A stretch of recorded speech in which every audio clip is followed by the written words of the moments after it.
And also when it comes to, we'll be dealing with this, when it comes to speaking in tongues, we have to be very careful, especially with the book of Romans 8:26, when it talks about we don't know how we should pray as we ought to, but the Spirit himself maketh intercession for us with groanings that cannot be uttered. We have to watch that groanings there. I will explain it to you maybe next week Sunday. We have to be careful because there is a new order going on, and I've dealt with it several times with the intercessors of this house and most of our churches, where people begin to pray the same thing. Abaya, abaya, ha. Abaya, abaya, abaya, abe, abe, abiri, abiri, abiri, abiri, akatum, akatum, akatum, akatum, akatum, akatum, ayanye, ayanye, adanye, adanye, adanye, adanye, adanye, aye, aye, aye. And everybody, aye, aye, aye, akandie, akandie, akandie. That is not groaning. That is enchantment and foolishness.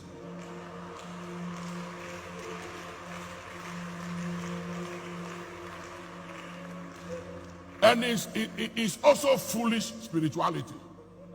You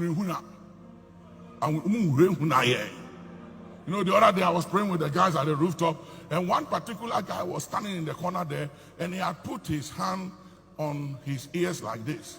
And he was just doing it. So I asked one of the guys, who is this guy? He said, he's one of your sons. And I said, as for me, I'm a father of all kinds of people, strange. So, some of my bishops were telling me that they had a meeting with some men of God in town, and they were saying that Papa is the Noah of our generation. And they said, why? I said, hey, as for Papa, there are all kinds of animals in his ark. You know, in Noah's ark, there were strange animals. Hippopotamus, frogs, donkeys, cats, snakes. They were all in Noah's ark. And they say, Papa, he is the Noah of our generation. He has all kinds of animals in his ark. We don't know how he survives. So he says, he's one of your sons. I said, as for me, everything is my son.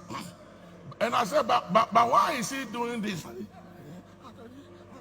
I said, he will break his neck. He will break his neck. And he said, oh, he just came from, he was in fasting and prayer at the prayer mountain. He just landed. And I said, so if he landed from the prayer mountain, is that the reason why he's breaking his neck doing like this? So I said to myself, well, for Abden, I said, why are you scaring us? If you just came from the prayer mountain, you are in the spirit, just pray like everybody. But this, with your neck almost broken, put your hand.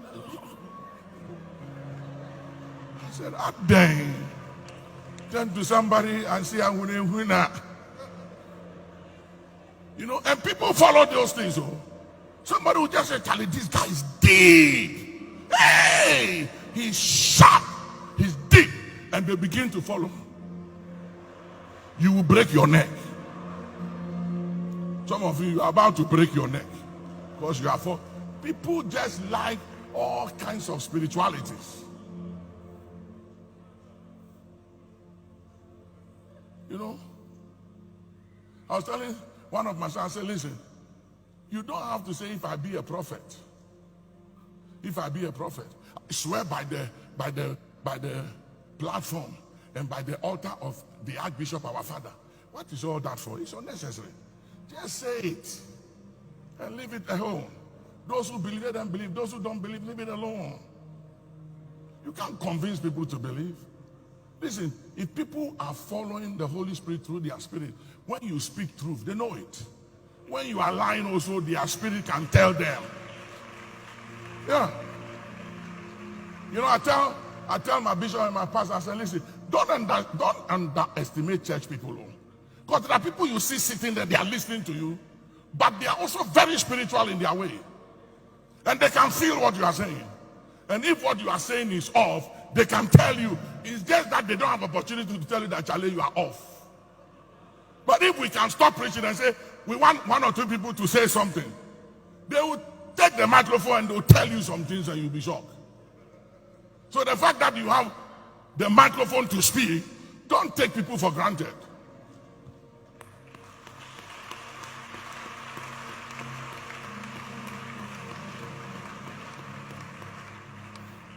So please, and when you watch, let's say, listen, truly speaking, you won't see me praying in those tongues. Atunde, atunde, aye. Atunde, atunde, aye. You won't hear Papa Hagin preaching that. None of the fathers, spiritual fathers, pray in those kind of tongues.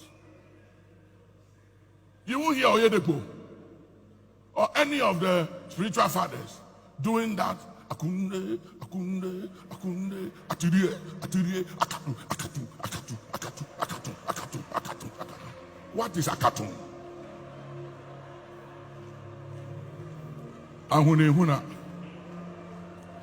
It's unnecessary spirituality, and it's a lazy way of praying.